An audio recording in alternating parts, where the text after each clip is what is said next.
every time I picked this up to read it, I would start singing to myself the Little Mermaid song, the part of that world.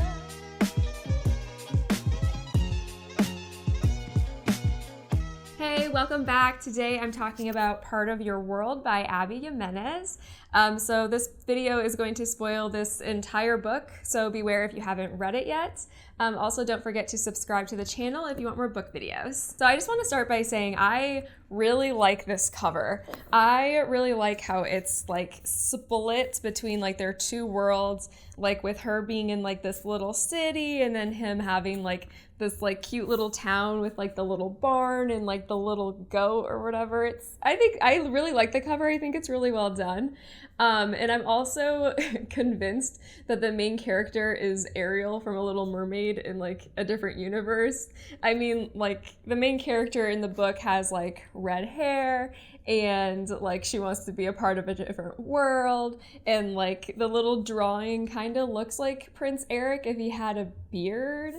And you know, she's disobeying her dad's wishes, and like I don't know, the whole time I kept being like, you're the little mermaid in the city, but you're a doctor.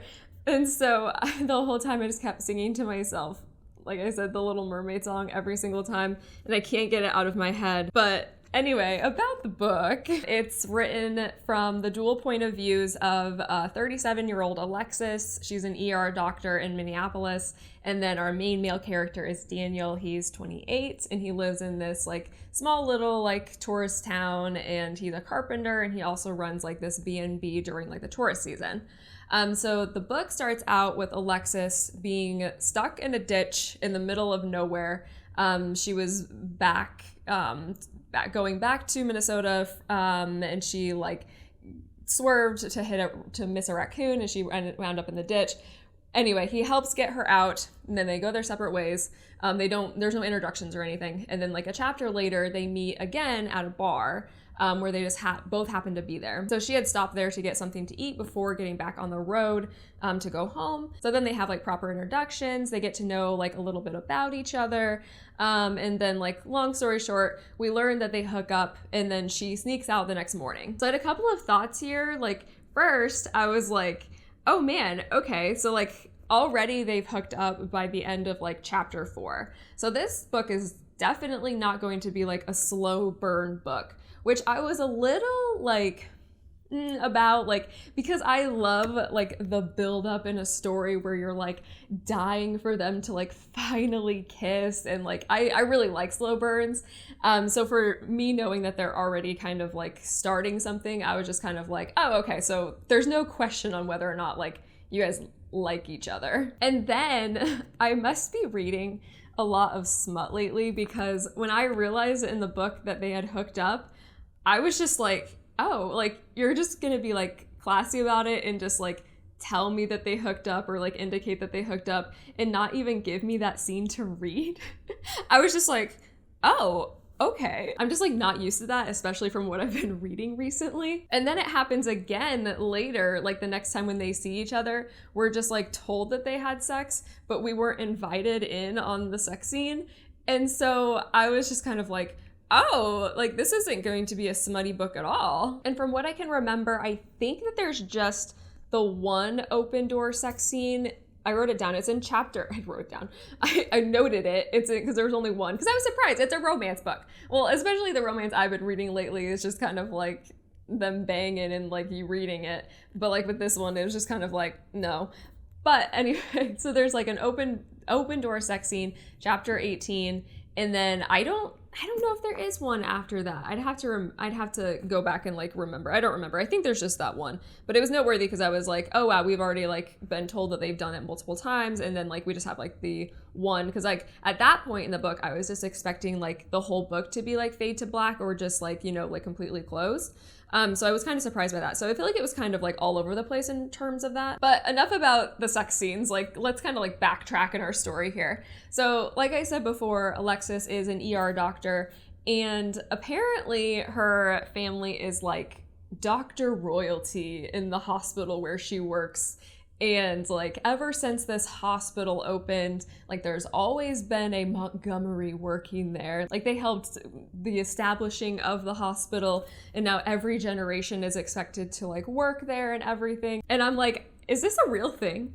Like, I'm not a doctor. Like, I don't know anything about like doctor royalty, but I was just kind of like, oh wow, like it was just kind of weird, like reading how it's like, it's my legacy and all this stuff. And like her family takes it very seriously. And so she feels like she has to take it very seriously. So she has that on her plate. And then she's also getting out of like a bad relationship with like the head of surgery at this hospital. And so basically throughout the book, we get to see like that pretty much everybody in her life is like shitty. Like her ex was emotionally abusive, her parents are controlling, her friends / like neighbors are bitches.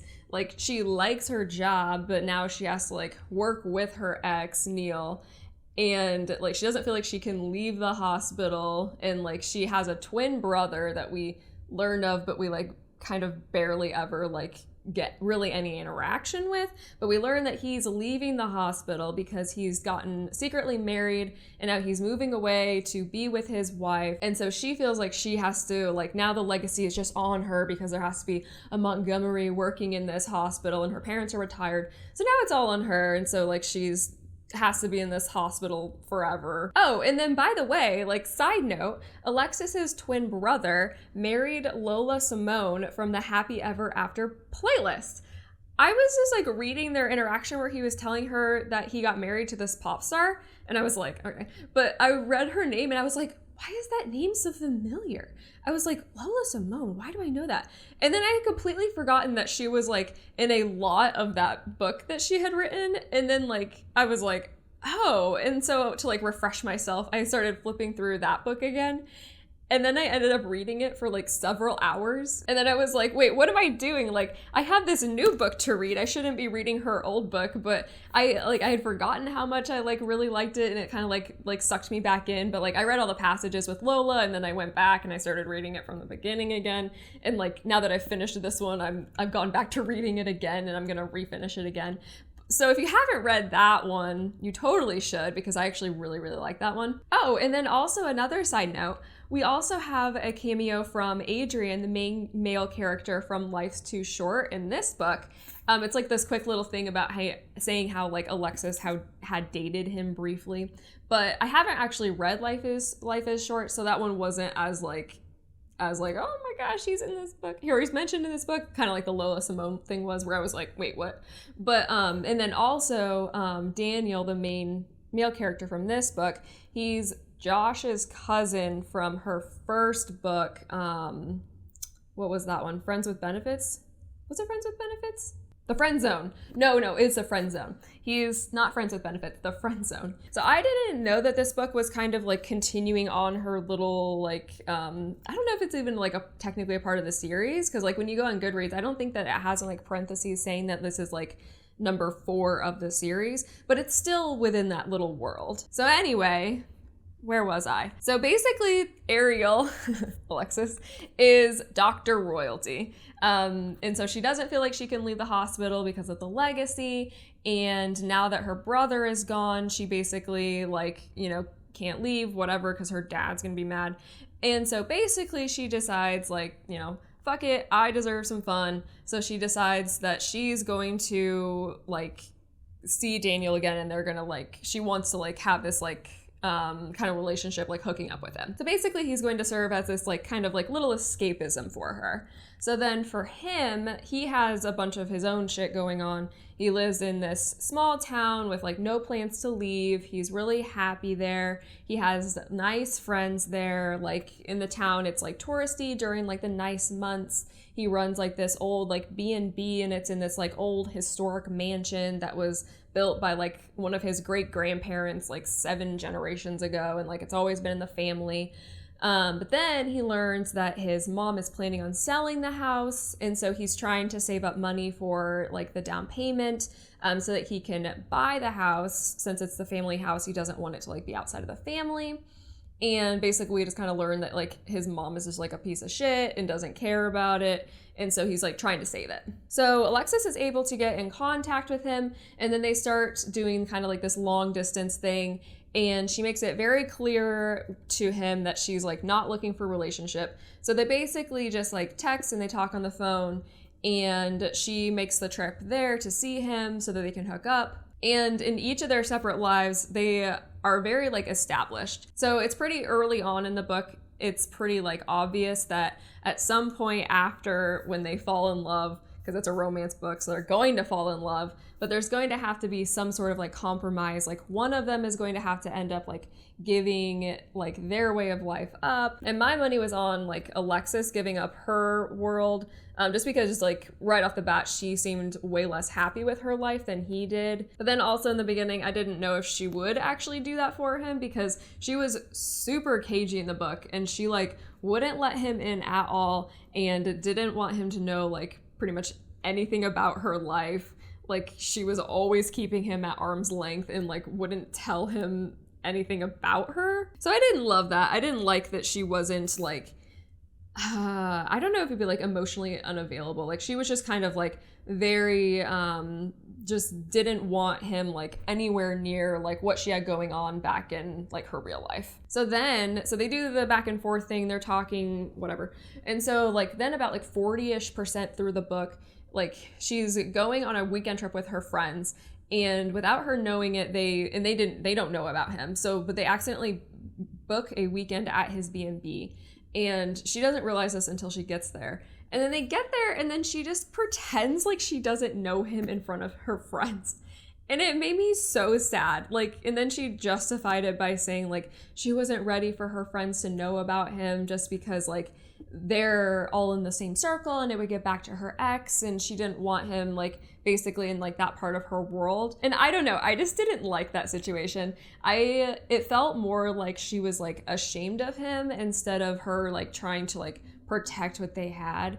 So I just didn't feel very great about that. It felt kind of skeevy. Like I just felt like he was so constantly nice to her all the time, and like he really like wanted something, and he was like really excited to be with her and like told everybody, and like everyone knew who she was, but she was like basically is like, I don't want anyone to know about you. And it was just hard because he was so earnest and so nice all the time and was such a good person, like you could tell. And I was just like, gosh, like you should be like shouting from the rooftops that you know him, but like whatever. So her and her friends spends like the whole weekend there, and she continues to keep him a secret from everyone in her life, except for she does have one friend, Bree. She's not one of the bitchy friends, like she's like a different side friend, and she knows all about him, and she kind of encouraged like the relationship, but she wasn't there that weekend, and she's like the only one that knows about him. And then also the whole weekend her friends are like super rude the whole time, and like it's like embarrassing for her, and it's kind of one of those things where she's like, am I like that? And it's kind of like, yeah, you probably are. And so she like kind of starts having like realizations of like, do I want to be like this? So when she's back home and we kind of get to see like more of like her life and like her bad relationship with her parents and like her annoyance with still having to live with Neil. They're living together because like they're fighting over who gets the house in the breakup. So she's all frustrated. So then like it's like the next weekend or whatever. And so she decides like she wants to go see him, Daniel. But then she goes and she like heads towards where he is without telling him. And then she said like basically she did it because she was like wanting him to like let her down. And let me just, what page is that? I bookmarked it. Because I remember being annoyed because I was like, I kind of felt like she kept being like a little like self-sabotaging, like she'd basically, like, I was just annoyed. Like she's like, I didn't call Daniel to let him know I was coming. I wanted to just show up. I wanted to see if he was alone, to see how he responded to me popping in unannounced. It was irrational and childish. I had no claim on him at all, but he said he wasn't seeing anyone else, and I wanted to catch him in a lie.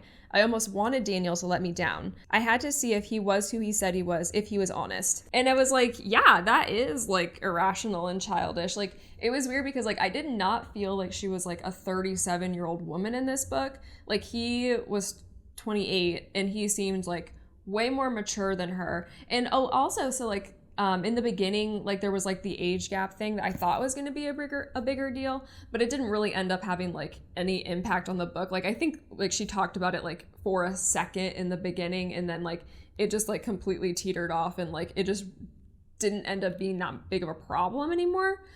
But clearly like he's more like emotionally mature than you, because like you're doing this shit, like trying to play these games, and I was just annoyed. But so obviously he gets there and he's happy to see her, no one's there, and so like she spends the time there, and then like basically they like, he says that because she never initiated anything, but he said that he wants to be exclusive.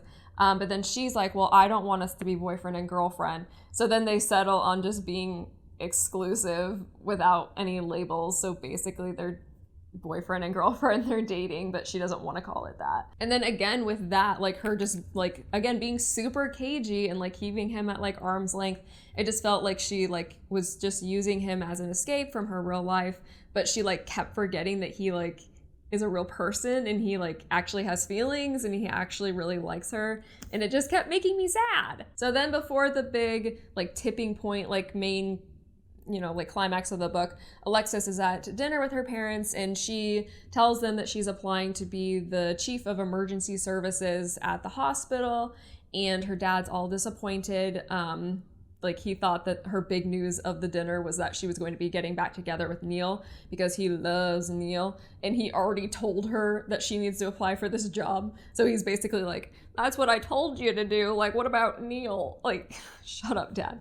And then like, whatever. So then basically her mom is like, oh, like, let's just keep the peace with your dad. And I'm just like, no, Dad's an asshole. Like, we just need to cut Dad out of our lives.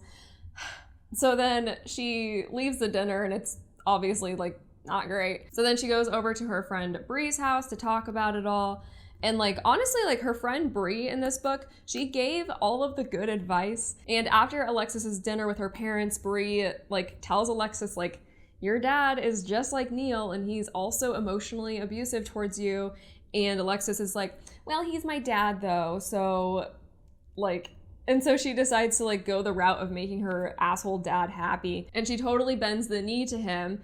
And so she calls and tells Neil that if he does 16 weeks of standalone therapy, she will start going to couples therapy with him to work on their relationship. And she like took this phone call as like a victory, where she's like, I stood up to Neil. And it's like, no, you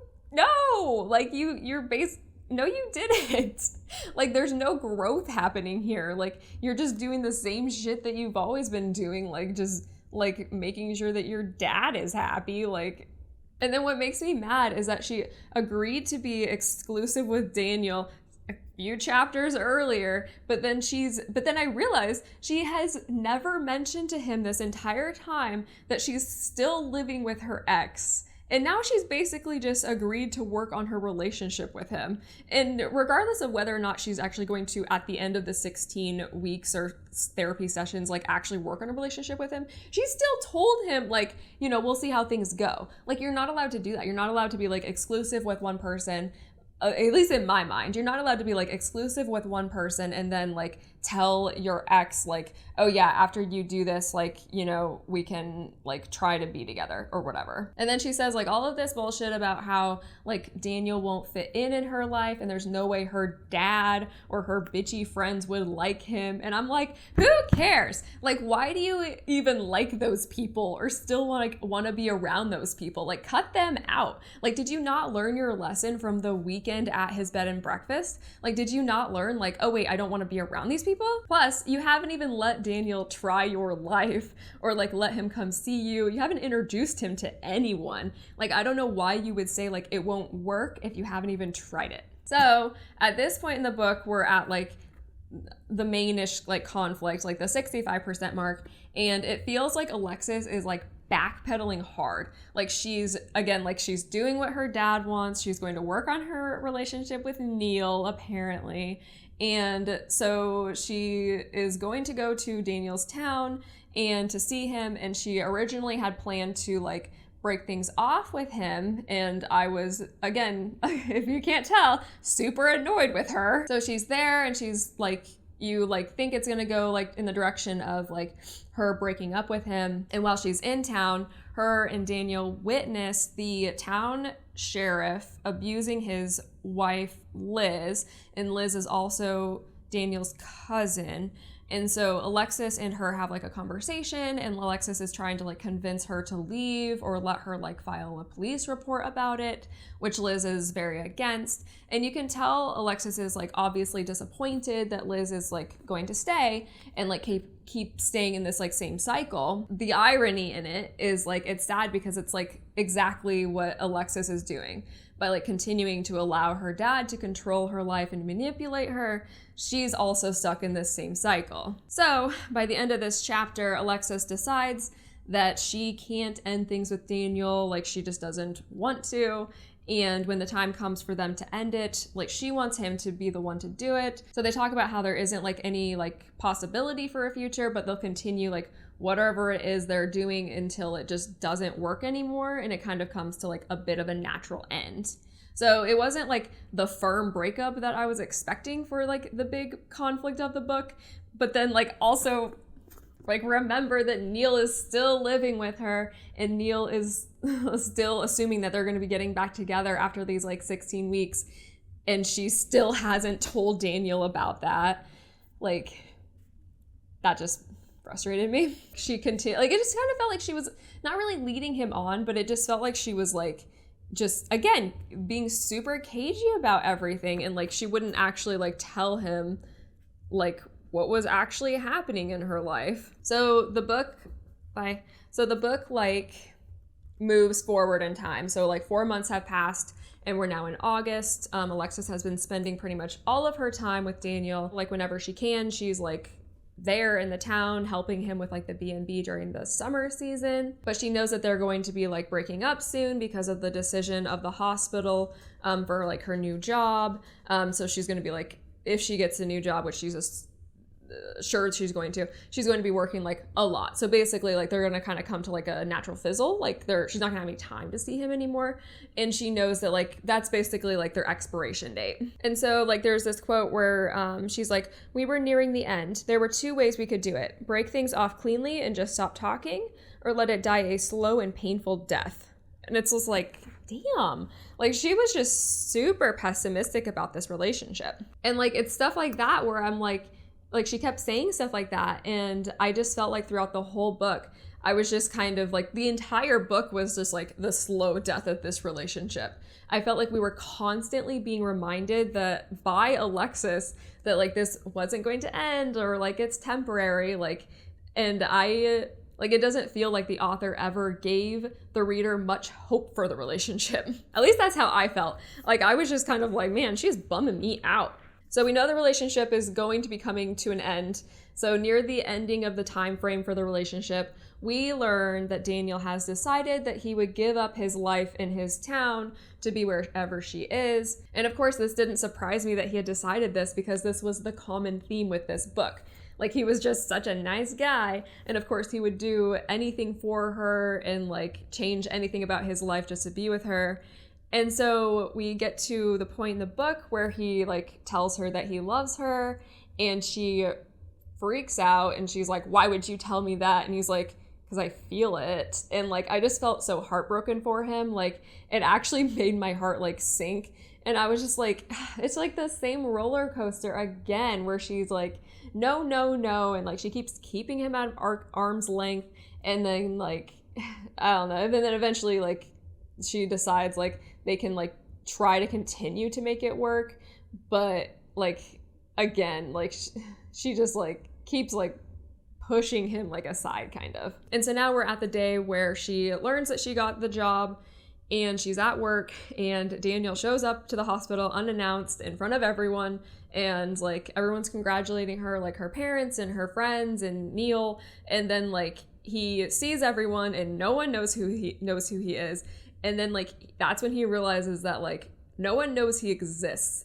And again, I was just like so sad for him, because like everyone in his life knows about her, and because they spend so much time together, and like just like imagine that would be so sad. You're dating somebody and then like you go to surprise them and you show up and everyone in their life is there, and they're like, who's this? And it's like, we've been dating, like we've been like hooking up, like no one knows about us, like we're exclusive, like that would just hurt. So he leaves and he's sad, and then Bree, her friend, like goes and talks to him, and she has like excuses for basically like everything that like Alexis hasn't told him, and him being the nice guy that he is, he like Alexis texts him her address, and so he goes over there so that they can talk. And then while he's there, he gets to see like the extent of like really how differently they live. Like he sees like basically like this huge mansion, and like he does see like that their worlds are like kind of different. And then she proceeds to like actually break up with him, and this time she actually follows through with the breakup.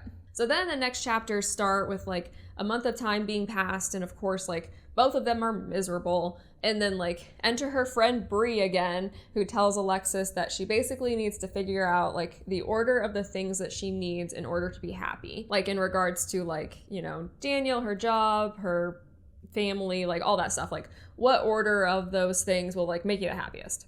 Oh, and then also, by the way, at the very end of this book, there's this little thing. Let me find it. Where it says, like, I don't know if you can see it, but it says, like, don't miss Bree's story coming in spring of 2023. So next year, she's going to get her own book. So we're kind of continuing on with, like, this little world.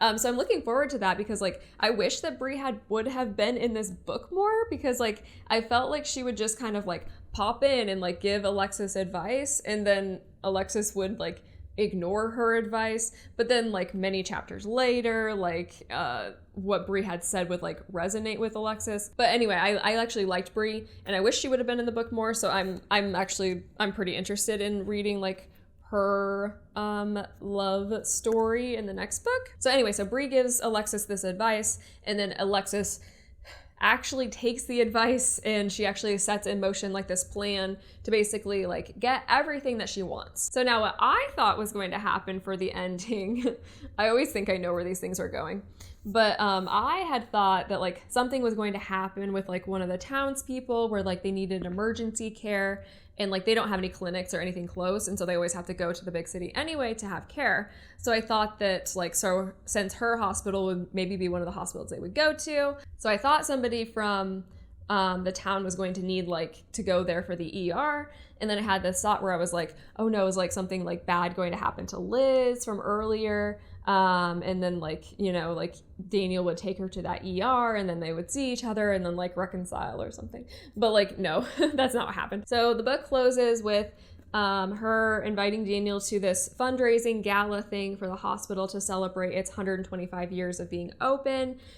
She's like the speaker because she's in Montgomery, and like she's trying to get him to come, but like she can't get a hold of him because he had blocked her number. But then she gave the message to one of his friends. But at this gala, she announces that she's stepping down from her new job position, and instead she's organized with the board to oversee like the building and running of like new clinics in hard to reach areas, and one of them being his town. So it ends with him hearing the speech, they make up, happy ending. So I felt like this book ending with Alexis making the like grand gesture and like doing what she did so that she could be with him and like also be in this town that she also fell in love with, but still be like a part of this same like hospital system was good.